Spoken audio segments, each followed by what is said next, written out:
Hello dear students, आज के video में हम लोग डिस्कस करेंगे मोतिया के बारे में। देखिए, मोतिया जो है हमें दो प्रकार के देखने को मिल सकते हैं। फर्स्ट सफेद मोतिया और सेकेंड काला मोतिया। सफेद मोतिया को हम लोग कट्रैक्ट के नाम से जानते हैं और काले मोतिया को हम लोग ग्लूकोमा कहते हैं। आज के वीडियो में हम डिस्कस करेंगे कट्रैक्ट यानी कि सफेद मोतिया के बारे में। ठीक है, आँख हमारे शरीर का सबसे महत्वपूर्ण अंग है जिससे हम सारी दुनिया को देखते हैं। हम जो भी वस्तु देखते हैं उसे हमारी आँख की कार्निया, आँख के पर्दे जिसे रेटिना कहते हैं, पर फोकस किया जाता है जिससे हम क्लियर देख पाते हैं। मतलब बोल रहे हैं कि जो हमारी आँख है वो हमारी बॉडी का सबसे इम्पोर्टेंट ऑर्गन है। क्यों? क्योंकि हम आँख के थ्रू ही क्या करते हैं, पूरी दुनिया को देख सकते हैं। तो ये जो हमारा आँख है जब किसी वस्तु को देखता है तो जो हमारी आँख में कार्निया है वो हमारी आँख के पर्दे मतलब रेटिना पर क्या करता है, उस वस्तु को फोकस करता है जिससे हम क्या कर पाते हैं, क्लियर रूप से देख पाते हैं। ठीक है, उसके बाद जिससे हम क्लियर रूप से देख पाते हैं। यदि आँख की लेंस जो आमतौर पर क्रिस्टल क्लियर होता है उसमें कुछ धुंधलापन आ जाता है, फिर ये फोकस क्लियर नहीं रह जाता और हमें धुंधला दिखाई देता है। इसी धुंधलेपन के लेंस को मोतियाबिंद कहते हैं।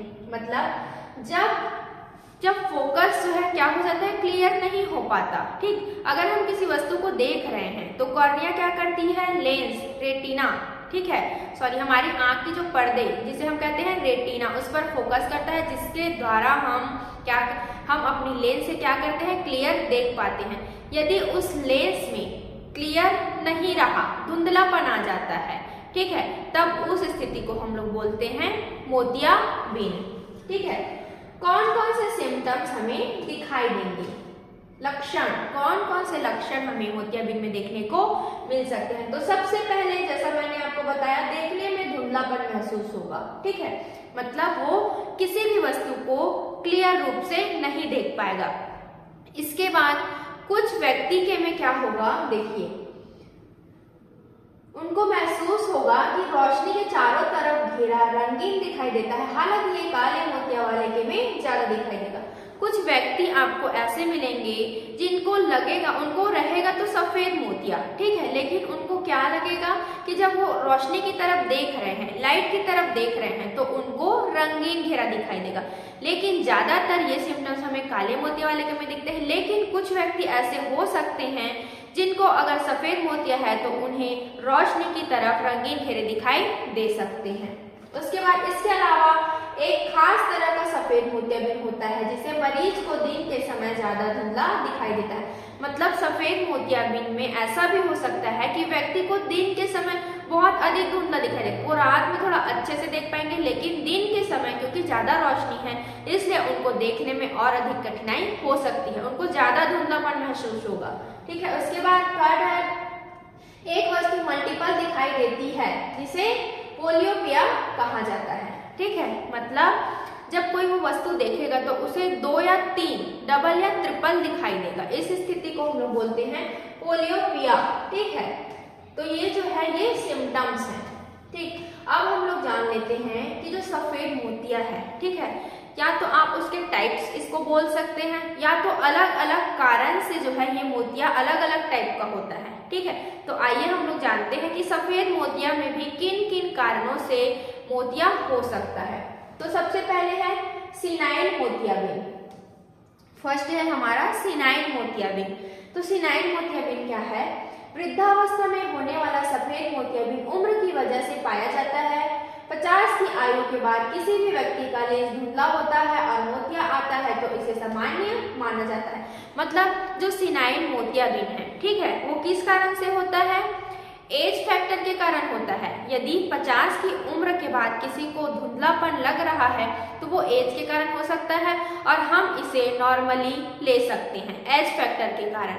ठीक है, तो 50 की उम्र के बाद, ठीक है, जो मोतिया होता है उसे हम लोग सिनाइल मोतिया कहते हैं और ये एज फैक्टर के कारण हो सकता है और इसे सामान्य मोतियाबिंद माना गया है।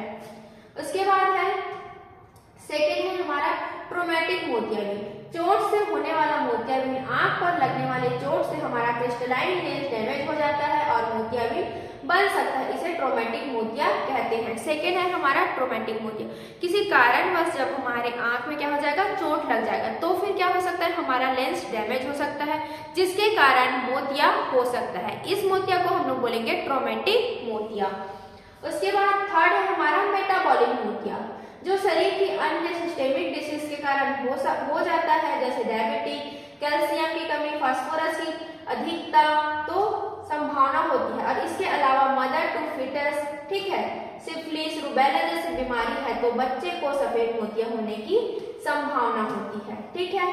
मेटाबॉलिक मोतिया कब हम लोग बोल सकते हैं कि किसी व्यक्ति को है या हो सकता है, ठीक, कब हो सकता है, जब हमारे शरीर में क्या है, सिस्टेमिक डिसीज है, हमारे बॉडी में जैसे कोई भी सिस्टम में क्या है, डिसीज है, तो हो सकता है मेटाबॉलिक मोतिया। मदर टू फिटस, जैसे माता को बहुत सारी बीमारी, रुबेला, सिफिलिस, ये सब अगर बीमारी है तो बच्चे को भी मेटाबॉलिक मोतिया हो सकता है। इसके साथ साथ अगर कैल्शियम की कमी हो रही है या फिर फास्फोरस की अधिकता हो रही है तो भी व्यक्ति को क्या हो सकता है, मेटाबॉलिक मोतिया हो सकता है।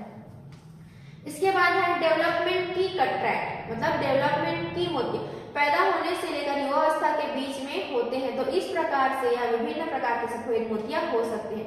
मतलब जो बच्चा पैदा हो चुका है और एडल्ट एज तक के बीच में अगर किसी को अचानक से मोतिया हो जाता है, उस टाइप के मोतिया को डेवलपमेंट की कैटरेक्ट या डेवलपमेंट की मोतिया कहा जाता है, ठीक है। उसके बाद इसका उपचार क्या है, शुरुआती समय पर मोतिया को रोकने के लिए दवाइयां दी जा सकती है, जिसे मोतिया बढ़ने की स्पीड को कुछ महीने के लिए कम किया जा सकता है, ठीक है। जो कुछ महीने में होने वाले ऑपरेशन हैं वो कुछ सालों तक मेडिसिन लेके उनको कुछ साल तक खींचा जा सकता है, ठीक है, और जल्द ऑपरेशन कराने से बचा जा सकता है। ऑपरेशन मशीन द्वारा किया जाता है, ठीक है, फेको इमल्सिफिकेशन टेक्निक कहा जाता है। जब ऑपरेशन किया जाता है मोतिया का तो उसे फेको इमल्सिफिकेशन टेक्निक कहा जाता है। इस टेक्निक में क्या होता है, ठीक है, ये अल्ट्रासाउंड से चलने वाली एक मशीन है जिसके द्वारा कैटरेक्ट को छोटे छोटे पीस में ब्रेक करके बहुत छोटे कट 1 to 3 mm के कट से सब कर लेते हैं। फिर अल्ट्रासाउंड की मदद से सब कर लिया जाता है, फिर कैटरेक्ट का लेंस क्लियर हो जाता है, फिर उसके जगह पर आर्टिफिशियल लेंस आंख में डाल दिया जाता है, जिसके बाद हमारी आंख ठीक से देख पाती है। लेंस, ठीक है, लेंस दो तरह के होते हैं। इसमें बोल रहे हैं कि जब मोतिया का जो ऑपरेशन किया जाता है उस टेक्निक को फेको इमल्सिफिकेशन टेक्निक कहते हैं, ठीक। इस टेक्निक में क्या किया जाता है कि जहां पर, ठीक है, जैसे हमारे लेंस में मोतिया जहां पर हो चुका है उसको क्या करते हैं, छोटे छोटे पीस में ब्रेक कर दिया जाता है। ब्रेक करने के बाद अल्ट्रासाउंड की मदद से उसको सेक करके उस जगह को साफ कर दिया जाता है। फिर उसके जगह पर, वो लेंस तो साफ हो गया, फिर उसके जगह पर कोई भी आर्टिफिशियल लेंस को जो है वो फिट कर दिया जाता है, जिसके बाद हम क्लियर तौर से देख सकते हैं। ये तकनीक है हमारा फेको इमल्सिफिकेशन टेक्निक, ठीक है, जिसे हम लोग ऑपरेशन बोलते हैं, ठीक है। देखिए, जैसे किसी भी मोतिया पेशेंट के में जो लेंस लगता है तो लेंस दो टाइप के होते हैं, ठीक। आप लोग जानते होंगे कि कुछ व्यक्ति को ऑपरेशन के बाद गॉगल, चश्मे की जरूरत पड़ती है और कुछ व्यक्ति चश्मा नहीं लगाते, ठीक है, तो वो लेंस के कारण है। तो दो टाइप के लेंस हैं। तो फर्स्ट है हमारा मोनोफोकल लेंस, सेकेंड है हमारा मल्टीफोकल लेंस। दोनों में क्या डिफरेंट है, तो जो मोनोफोकल लेंस है, मरीज दूर या पास किसी एक के लिए चश्मे की जरूरत पड़ती है। देखिए, यहाँ से आप क्लियर समझ सकते हैं कि जिन व्यक्ति के में, जैसे किसी का मोतिया का ऑपरेशन हुआ है, यदि उस व्यक्ति के में मोनोफोकल लेंस लगाया गया है उसकी आंखों में, तो उसको चश्मे की जरूरत पड़ेगी, या तो दूर की वस्तु को देखने के लिए या तो पास की वस्तु को देखने के लिए। क्लियर है। उसके बाद सेकेंड है हमारा मल्टीफोकल लेंस। मल्टीफोकल लेंस जो है चश्मे की जरूरत नहीं पड़ती। अगर जिस व्यक्ति के में मोतिया के ऑपरेशन के बाद अगर वो व्यक्ति चश्मा नहीं लगाया है तो आप समझ जाइएगा कि उनके में मल्टीफोकल लेंस लगा हुआ है। तो जिनके में मल्टीफोकल लेंस लगता है उन्हें ऑपरेशन के बाद चश्मे की जरूरत नहीं पड़ती है, ठीक है, चश्मे की जरूरत नहीं पड़ती। नई टेक्निक आई है फेको इमल्सिफिकेशन, या आधा काम लेजर द्वारा किया जाता है। इस तकनीक में मोतिया को ब्रेक करने का काम फेब्रोलेजर से करते हैं और फिर बाकी उसके छोटे छोटे टुकड़ों को फेकोइमल्सिफिकेशन के द्वारा सक कर लिया जाता है। फिर लेंस डालने की प्रक्रिया वही रहती है। एक और नई तकनीक हमें अभी के समय में सुनने को मिलता है, ठीक है, क्रिप्टोलिज्म। ठीक है, क्रिप्टोलिज्म जिसे हम लोग बोलते हैं, इसमें क्या होता है, लेजर की सहायता से आधा काम किया जाता है, ठीक। फिर बाकी लेंस को ब्रेक करने का प्रोसेस है वो फेकोइमल्सिफिकेशन के जैसे ही है, ठीक, लेकिन इसमें लेजर का उपयोग किया जाता है, ठीक है। फेब्रोलेजर से आधा काम इसमें कर दिया जाता है, फिर उसके बाद सेम फेकोइमल्सिफिकेशन प्रोसेस के थ्रू ब्रेक करने के बाद, ठीक है, लेंस के टुकड़े को वहां से हटाया जाता है। फिर आगे लेंस लगाने की प्रोसेस सेम रहती है, ठीक है। तो आज के वीडियो में मैंने आपको टोटल सफेद मोतिया के बारे में बताया, जिसे हम लोग कटरैक्ट कहते हैं, ठीक है। सफेद मोतिया क्यों होता है, ठीक, इसके कारण क्या है, कितने टाइप से होते हैं, इसके बारे में मैंने बताया।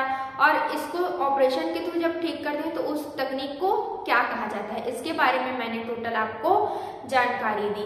नेक्स्ट वीडियो में हम लोग काला मोतिया यानी कि ग्लूकोमा के बारे में डिस्कस करेंगे। यदि ये वीडियो आपको नॉलेजेबल लगा हो तो मेरे वीडियो को लाइक करें और मेरे चैनल को सब्सक्राइब करें। Thank you.